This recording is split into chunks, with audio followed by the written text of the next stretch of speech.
December 12 ఒకప్పుడు కోలీవుడ్కు మాత్రమే పండుగ. కానీ ఇప్పుడు పాన్ ఇండియా ఈ డేట్ని సెలబ్రేట్ చేసింది. అందుకు reason super star Rajinikanth 75 years birthday celebrations. అంతేకాదు 50 ఇయర్స్ ఇండస్ట్రీ సంబరాలు కూడా జరుగుతున్నాయి. దీంతో ఈసారి బాబా పుట్టినరోజు వేడుకలు మరింత ప్రత్యేకంగా మారాయి. 75 ఏళ్ల వయస్సు. మామూలుగా అయితే ఇది సినిమాలకు రిటైర్మెంట్ ప్రకటించే ఏజ్.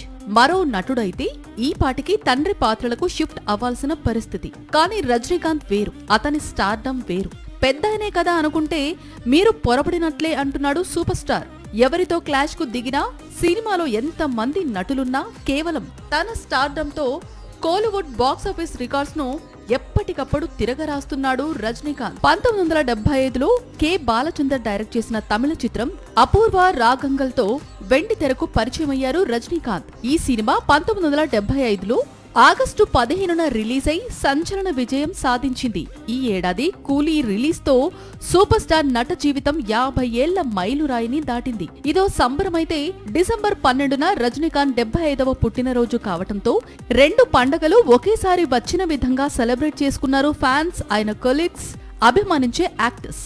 50వ సినీ ప్రస్థానంలో రజనీకాంత్ సూపర్ స్టార్ గా ఎదిగిన వైనం అద్భుతం. ప్రస్తుతం రజనీకాంత్ రెట్టించిన ఉత్సాహంతో తమిళనాట కొత్త చిత్రాలు కమిట్ అవుతున్నాడు. ఇప్పటికే జైలర్ 2 రిలీజ్ కు రెడీ అవుతోంది. మరోవైపు కమల్ హాసన్ తో కలిసి మల్టీ స్టారర్ మూవీ చేయబోతున్నాడు. ఇంకోవైపు ఈ మధ్యే నరసింహ సీక్వెల్ ను కూడా అనౌన్స్ చేశాడు సూపర్ స్టార్. సాక్షి టీవీ ప్రసారాలను నిలిపివేయటం చట్టరీత్యా నేరం. సాక్షి టీవీ ప్రసారాల కోసం మీ స్థానిక కేబుల్ ఆపరేటర్ను వెంటనే సంప్రదించండి.